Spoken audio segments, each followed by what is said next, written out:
말씀은 내 발에 빛이요 목마른 사막길에서 샘물과 같도다. 굶주린 나의 영혼을 만나로 먹이고 내 갈 길 밝게 비추니 그 말씀 귀하다. 아멘. 아멘. 할렐루야. 오늘 2022년 7월 31일 7월의 5번째 주일을 맞이해서 하나님의 말씀 같이 듣기를 원합니다. 오늘 하나님의 말씀은 창세기 18장 16절부터 33절 본문으로 소돔을 위한 아브라함의 기도라는 제목으로 전하고자 합니다. 사랑하는 여러분, 우리가 무엇보다도 은혜를 받아야 합니다. 우리는 하나님의 은혜가 절대적으로 필요한 존재들입니다. 은혜는 날마다 매 순간마다 받아야 합니다. 과거에 받았던 은혜가 유지되는 경우도 있지만 새롭게 그때그때마다 주어지는 은혜를 받아야 합니다. 실은 하나님을 믿든 믿지 않든 하나님의 은혜를 받지 않는 사람은 없습니다. 그 하나님의 은혜를 아느냐 모르느냐 차이지 하나님의 은혜를 다 받은 사람들입니다. 그래서 이런 복음성가 복이 생각이 났습니다. 은혜 아니면 살아갈 수가 없네.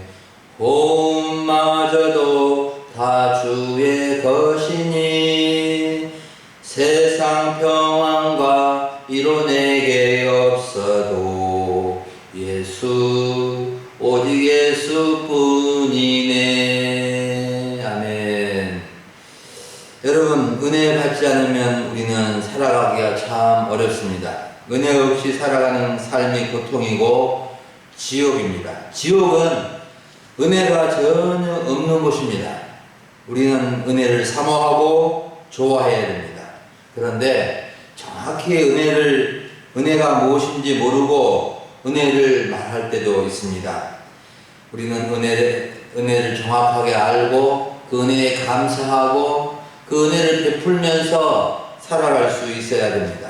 은혜라는 말은 사전적으로 사람으로 베풀어주는 혜택, 호의, 자비, 유익 등을 나타냅니다. 은혜는 사람들 사이에 베풀어지는 은혜가 있고 하나님께서 베풀어 주시는 은혜가 있습니다. 물론 사람들 사이에 베풀어지는 은혜도 하나님의 은혜를 받은 사람들을 통해서 주어지는 은혜가 있고 그냥 인간적인 차원에서 베푸는 호의가 있습니다.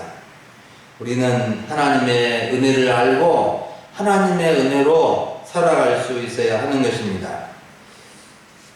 그런데 하나님의 은혜에는 크게 두 가지로 분류가 됩니다. 일반적인 은혜가 있고 특별한 은혜가 있습니다. 일반적인 은혜는 하나님께서 모든 사람들에게 살아가는데 필요한 것들을 베풀어 주시는 것들, 예를 들면 비와 햇빛과 공기와 자연의 혜택, 흔히 일반적으로 말하는 일반적으로 주어지는 복들을 우리는 은혜 또는 은총이라고 하는 것입니다. 특별한 은혜는 하나님의 아들 예수 그리스도를 믿음으로 말미암아 받게 되는 구원의 은혜를 말합니다. 우리는 일반적인 은혜도 필요하지만 특별한 은혜를 받아야 됩니다. 즉 구원의 은혜를 받아야만이 이 땅에서 살게 되고 또 하나님 나라에 들어갈 수 있게 되는 것입니다. 그런데 우리가 하나님의 은혜를 받는 방편 세 가지가 있는데 말씀과 성례와 기도입니다. 하나님은 말씀을 통해서 우리에게 은혜를 주시고 성례, 즉 세례와 성찬을 통해서도 은혜를 주시고 기도를 통해서 은혜를 주십니다. 방편이라고 하는 것은 통로입니다. 은혜의 통로가 막히거나 문제가 있으면 은혜를 받을 수 없고 은혜 없이 살아가기 쉬운 것입니다. 오늘 말씀은 소돔과 고모라를 위한 아브라함의 기도인데 죄악으로 인하여 하나님의 심판을 받고 멸망받을 운명에 놓인 소돔과 고모라의 구원을 위해서 기도하는 아브라함의 모습이 기록되어져 있습니다. 우리는 은혜의 방패는 기도를 잘 배우고 실천하여 하나님의 은혜를 받으며 특별히 구원의 은혜를 받도록 기도하는 성도로 살아갈 수 있기를 간절히 바랍니다. 먼저는 아브라함이 소돔을 위하여 기도한 이유를 살펴봅니다. 16절부터 21절을 보면 아브라함이 소돔을 위하여 기도하게 된 배경이 기록되어져 있습니다. 아브라함의 집에 손님으로 찾아오신 하나님과 두 천사는 아브라함과 사라 가정에 이삭이 내년 이맘때에 태어날 것을 알려주셨고, 또 거기서 이제 소돔으로 갔고 아브라함은 손님들을 전송하려 함께 나왔습니다. 집에서 하나님은 아브라함의 전송을 받으면서 아브라함에게 긴밀한 비밀의 이야기를 전해 주었습니다. 17절 말씀을 보면 여호와께서 이르시되 내가 하려는 것을 아브라함에게 숨기겠느냐? 하나님은 아브라함에게 하나님의 계획을 숨기지 않고 알려주신 것입니다. 그래서 야고보서 2장 23절에서는 아브라함은 하나님의 친구라 칭함을 받았다고 알려주고 있습니다. 하나님과 아브라함 사이는 비밀이 없는 친구와 같은 관계가 되어져 있었던 것입니다. 예수님도 요한복음 15장에서 제자들을 종이라 하지 아니하고 친구라고 한다고 말씀해 주셨습니다. 그러면 하나님께서 아브라함에게 알려주신 두 가지 비밀이 무엇입니까? 한 가지는 아브라함이 강대한 나라가 되고 천하 만민이 아브라함으로 말미암아 복을 받게 된다는 것이고, 다른 하나는 소돔과 고모라의 심판을 알려주는 것이었습니다. 하나님은 아브라함을 위한 놀라운 계획을 갖고 계셨습니다. 그것은 아직 약속의 자녀 이삭이 태어나기도 전에 아브라함의 후손의 나라가 강대한 나라가 되고 천하 만민, 세계 만민이 아브라함을 통해서 복을 받게 된다는 것입니다. 즉 만민에게 주어지는 축복의 통로가 되게 하시겠다고 말씀해 주셨습니다. 그렇게 되기 위해서 한 가지 조건이 있었는데 19절입니다. 나는 아브라함이 자기 자식과 권속들을 가르쳐 여호와의 도를 지켜 의와 공도를 행하게 하려고 그를 선택했다. 그의 자손이 아브라함에게 배운 대로 하면 나 여호와가 아브라함에게 한 모든 약속을 지키겠다라고 말씀해 주고 있습니다. 아브라함의 후손들이 강대한 나라가 되고 축복의 통로가 되려면은 하나님의 여호와의 도를 지키고 의와 공도로 행하게 되어야 된다는 것이었습니다. 그리고 하나님은 아브라함과 고모라 도시의 부르짖음과 제약을 확인하려고 이제 소돔의 지역으로 가신다고 알려줍니다. 소돔과 고모라 도시는 아브라함이 살고 있었던 곳에서 얼마 떨어지지 않는 도시였는데 인류 역사상 최제약의 도시를 상징하는 대표적인 도시가 되었습니다. 소돔과 고모라는 제약에 대한 부르짖음, 원성이 하늘에 사무칠 정도로 컸습니다. 소돔과 고모라는 겉으로 보면은 잘 사는 사람도 있고 또 화려한 도시였습니다. 창세기 13장에서 이미 살펴본 적이 있었는데 소돔과 고모라는 겉으로 보기에 여호와의 동산 같고 애굽 땅과 같아서 아름답고 부유하고 풍성한 도시였다고 말해주고 있습니다. 그래서 사람들이 많이 몰려와서 도시가 되었습니다. 그런데 소돔과 고모라 도시는 참으로 제약의 도시였습니다. 억울함과 압제와 폭력과 폭행과 강도와 성폭행과 온갖 제약으로 말미암아 많은 사람들이 고통을 당해서 그 부르짖는 소리가 하늘에 상달됐고 하나님께 전달되어 있다는 것입니다. 그래서 하나님은 아브라함을 찾아오시면서 이곳을 방문하여 확인하고 이곳에 유황불로 심판할 계획을 세우신 것입니다. 사랑하는 여러분, 소돔과 고모라는 많은 사람들이 모여 사는 도시였고 아브라함은 목축업을 하고 있었기 때문에 농촌에 살고 있었는데 소돔과 고모라에 대한 하나님의 심판 소식을 듣게 된 것입니다. 이때 아브라함의 반응은 어땠습니까? 우리들이 그때 당시에, 내가 그때 당시에 이 하나님의 소식을 들었다면 어떤 반응을 보여야 할까요? 저기 목포나 광진 같은 도시가 소돔과 고모라가 같이 되어서 하나님의 심판이 곧 임할 것이라는 하나님의 계획을 알게 되었을 때 우리는 어떤 반응을 보여야 할까요? 아니, 누가 큰 죄를 지어서 곧 하나님의 심판을 받게 될 것이라는 소식을 듣게 되었을 때 우리는 어떤 반응을 보여야 할까요? 사람들은 크게 세 가지 반응을 보일 것입니다. 첫째는 저런 악한 자들에게 하나님의 심판이 임한다고 하니 시원하다. 당연히 저런 자들은 큰 심판을 받아야 되지. 아무 저런 것들은 없어져야 돼. 이러한 반응을 보인 사람이 있을 것입니다. 두 번째는 무덤덤한 반응을 갖는 사람이 있을 것입니다. 나는 모를 일이네. 심판을 받든 어찌 되었든 나는 모를 일이네. 나 살기도 바쁘고 힘든데 나는 관심이 없네. 이러한 무관심의 반응을 보이는 사람도 있을 것입니다. 세 번째는 아브라함과 같은 반응을 보일 것입니다. 아브라함은 하나님께서 죄악의 도시 소돔과 고모라의 심판과 멸망 소식을 듣고 이유를 불문하고 하나님 앞에 나아가 기도한 것입니다. 소돔과 고모라를 위하여 기도합니다.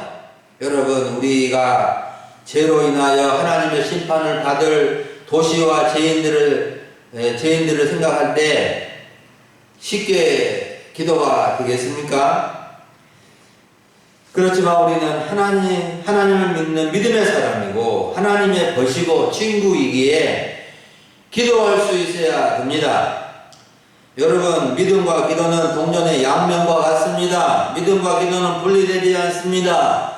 믿음이 있다면 기도하게 되고 기도하는 사람이 믿음의 사람인 것입니다. 우리는 우리 자신을 위해서 기도할 뿐만 아니라 하나님의 심판을 받을 사람들을 위해서 그들이 회개하고 하나님께 돌아오도록 기도해야 되고 그들 중에 회개하고 구원받는 사람이 있도록 기도해야 하는 것입니다. 하나님은 믿음과 기도의 사랑을 통해서 놀라운 구원의 역사를 이루어 오셨고 이루어 가실 것입니다. 아멘. 그러면 두 번째는 이제 구체적으로 아브라함의 기도가 어떤 기도였는가? 아브라함의 기도의 특징을 살펴보려고 합니다. 22절부터 마지막 33절을 보면은 아브라함의 기도의 내용과 기도의 특징이 나타나 있습니다. 간단하게 5가지 특징을 찾아봅니다. 첫째는 아브라함은 하나님 앞에 가까이 나아가 기도했습니다. 22절, 23절을 보면 아브라함은 소돔과 고모라 심판 소식을 듣고 하나님 앞에 가까이 나아가 기도한 것입니다. 여러분, 하나님 앞에 가까이 나아가 기도한다는 것은 무엇을 의미할까요? 가까이 간다는 것은 어떤 목적을 가지고 가까이 접근한다는 뜻인데 하나님 앞에 기도하기 위해서 간절함을 가지고 가까이 나간 것을 의미합니다. 우리가 기도하러 나올 때 하나님 앞에 기도해야 하겠다는 마음을 가지고 나오는 것과 같습니다. 우리가 기도하려면은 내가 하나님 앞에 나가 기도해야지 그 마음을 가지고 새벽에 오고 또 교회에 와서 기도하지 않겠습니까? 우리는 하나님 앞에 가까이 나와서 기도하는 이 마음을 가져야 됩니다. 두 번째로 아브라함의 기도의 특징은 소돔과 고모라의 의인을 생각하여 멸하지 마시고 용서해 달라는 기도였습니다. 23절 하반절과 24절을 보면 아브라함은 소돔과 고모라의 의인을 생각하여 의인을 악인과 함께 심판하지 말아달라고 하나님께 요청합니다. 하나님, 소돔과 고모라의 의인이 50명이 있어도 멸하시겠습니까? 의인 50명을 위해서 용서해 주십시오. 하나님의 대답은 26절인데 만일 소돔 성읍에 의인 50명을 찾으면 그들을 위하여 성읍 전체를 용서하실 것이라고 말씀해 주십니다. 하나님이 보실 때 소돔성에는 의인 50명도 없었습니다. 이후에 아브라함과 하나님은 소돔 성읍의 의인의 숫자를 두고 밀당을 하면서 계속해서 기도 가운데 대화하는 것을 볼 수 있습니다. 아브라함은 소돔 성읍에 의인 50명이 있으면 어떻게 하시겠습니까? 하나님의 대답은 45명을 찾으면 멸하지 아니할 것이다. 그러면 40명을 찾으면 어찌 하시겠습니까? 하나님은 40명을 찾으면 멸하지 않을 것이다. 그러면 30명을 찾으시면 어떻게 하시겠습니까? 30명을 찾으면 멸하지 않을 것이다. 그러면 20명을 찾으면 어찌 하시겠습니까? 20명을 찾으면 멸하지 않을 것이다. 하나님, 오 하나님, 10명을 찾으시면 어찌 하시겠습니까? 10명을 찾으면 멸하지 않을 것이다. 이와 같이 아브라함은 하나님과 의인의 숫자 50, 45명, 40, 30, 20, 10명을 무려 6번이나 용서와 심판에 줄다르기를 하지만 결국은 의인 10명을 찾지 못한 것입니다. 이후에 하나님과 아브라함의 기도 가운데 이루어진 대화는 끝나고 맙니다. 소돔 성읍은 의인 10명이 없어서 하나님의 심판을 받고 멸망을 받게 된 것입니다. 여러분, 하나님의 관심은 악인이 아니라 의인입니다. 의인이 있으면 악인의 심판을 하시고 기다리십니다. 소돔과 고모라가 하나님의 심판을 받아 멸망을 하게 된 것은 의인이 없어서 그렇게 된 것입니다. 그 도시나 성읍이나 마을이나 멸망을 당하지 않는 것은 의인이 있기 때문에 그런 것입니다. 그러면 의인은 어떤 사람입니까? 옳은 사람, 의로운 사람인데 의인이라 하면 아무런 잘못이나 허물이 없는 사람을 가리키는 것이 아니라 하나님을 믿고 믿음으로 사는 사람이 의인입니다. 여러분, 우리는 의인이 되어야 합니다. 우리가 믿음으로 살아서 하나님께서 찾으시는 의인이 되면 우리의 성읍은, 우리가 살고 있는 것은 멸망이 지연될 것이고 하나님의 용서와 구원이 끊임없이 일어나는 성읍이 되게 될 것입니다. 세 번째로 아브라함의 기도의 특징은 하나님의 공의가 행해지도록 기도했습니다. 25절을 보면 아브라함은 무조건 소돔과 고모라를 멸하지 말아달라고 떼를 쓴 것이 아니라 하나님의 공의로운 성품을 의지하여 기도한 것입니다. 의인을 악인과 함께 죽이심은 부당하오며 의인과 악인을 같이 하심도 부당하오며 하나님의 정의로우심으로 세상을 심판하여 주십시오 라고 기도한 것입니다. 네 번째로 아브라함의 기도의 특징은 간절함과 끈질긴 기도였습니다. 얼마나 간절하고 얼마나 끈질기게 기도하였는지를 금방 알 수 있습니다. 죄악으로 하나님의 심판을 받아 멸망을 받아야 할 사람들을 이렇게까지 기도할 필요가 있을까 할 정도로 기도하는 것을 볼 수 있습니다. 아브라함의 간절함과 끈질김은 6번이나 똑같은 기도 제목, 소돔과 고모라의 의인을 생각하사 그 땅의 사람들을 구원해 달라는 것이었습니다. 50명, 45명, 40명, 30명, 20명, 10명 있으면 어찌 하시렵니까? 아래 또 아래되 내 주여 노하지 마옵시고 말씀하게 하옵소서. 또 이르시되 이것만 더 아뢰입니다. 얼마나 간절한 심정으로 끈질기게 기도하였는지를 알 수 있습니다. 여러분, 간절함과 끈질김은 어디에서 나오는 것일까요? 사랑에서 나옵니다. 영혼에 대한 사랑, 죄악으로 심판받고 멸망당한 사람들을 생각할 때 간절함과 포기할 수 없는 마음을 가지게 된 것입니다. 그래서 하나님께서 응답하실 때까지 끝까지 끈질기게 기도한 것입니다. 여러분, 누구를 위해서 간절히 끈질기게 기도해본 적이 있습니까? 누구를 사랑하시며 그를 위해서 얼마나 간절히 기도하십니까? 군입대를 한 아들을 둔 어머니는 간절히 기도할 것입니다. 사랑하는 부모 형제가 큰 수술을 앞두고 있다면 온 가족들이 간절히 끈질기게 기도할 것입니다. 저와 저희 아내는 큰딸이 몇 개월 동안 외국에 가서 공부할 때가 있었는데 간절히 기도하게 되더라고요. 아무도 아는 사람이 없는 상황에서 그가 아르바이트를 하고 학원에 다니고 거기에서 지하철을 타고 이렇게 밤늦게 다닌다는 이야기를 듣고 새벽마다 기도하지 않을 수가 없었습니다. 여러분, 우리는 사랑하는 가족의 구원을 위해서 간절함과 끈질김으로 기도해야 합니다. 구원을 위해서 기도할 때 그냥 구원 받으면 좋고 안 받으면 괜찮고 그런 마음이 아니라 어찌하든지 구원을 받도록 끈질기고 간절함으로 기도하게 되어야 합니다.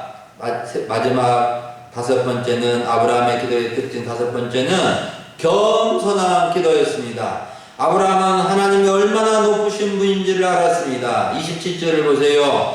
아브라함이 대답하여 이르되 나는 티끌이나 채와 같사오나 감히 주께 아뢰나이다.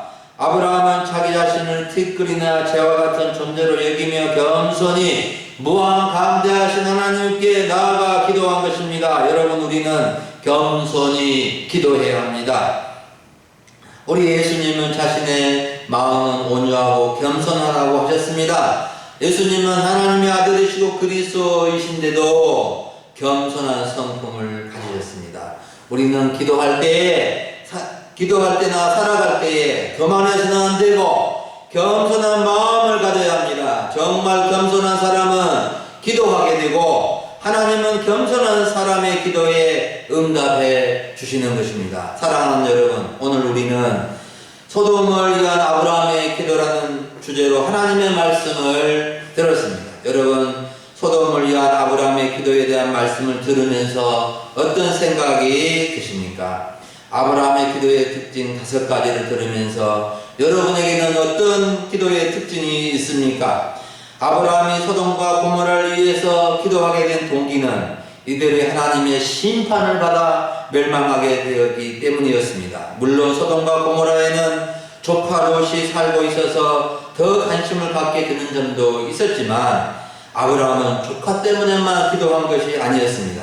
그는 소돔과 고모라 성읍 전체의 구원을 위해서 기도한 것입니다. 죄악으로 심판을 받고 멸망당하게 되는 것만큼 안타까운 일이 없었기 때문에 기도한 것입니다. 여러분, 우리는 하나님의 심판 아래에 있는 세상의 사람들의 구원을 위해서 아브라함처럼 기도해야 합니다. 하나님이 당장 심판하지 않으신 이유는 2가지인데 하나는 그대로 이 땅에 의인들이 10명 이상이라도 있기 때문이고 다른 한 가지는 회개하고 돌아오도록 기다리시기 때문에 그렇습니다. 여러분, 하나님 앞에 가까이 나가 기도하십시다. 하나님께서 이 땅의 의인들을 생각하사 멸하지 마시고 용서해달라고 기도하십시다. 하나님의 공의가 행하여지도록 기도합시다. 간절함과 끈질김을 가지고 기도하십시다. 겸손히 기도하는 성도가 되십시다. 누가 여러분의 교회와 집과 마을과 지역과 성읍을 위해서 기도해야 할까요?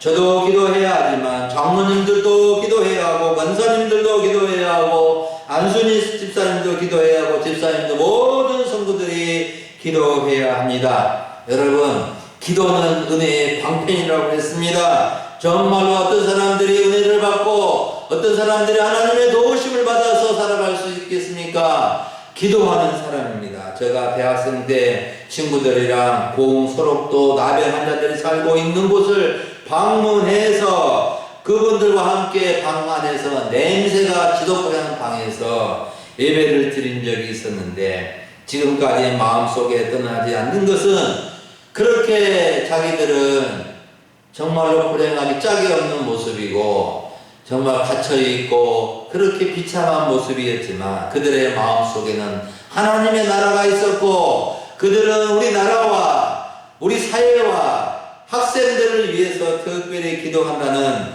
날마다 기도한다는 이야기를 듣고 감동을 받고 눈물을 흘린 적이 있습니다.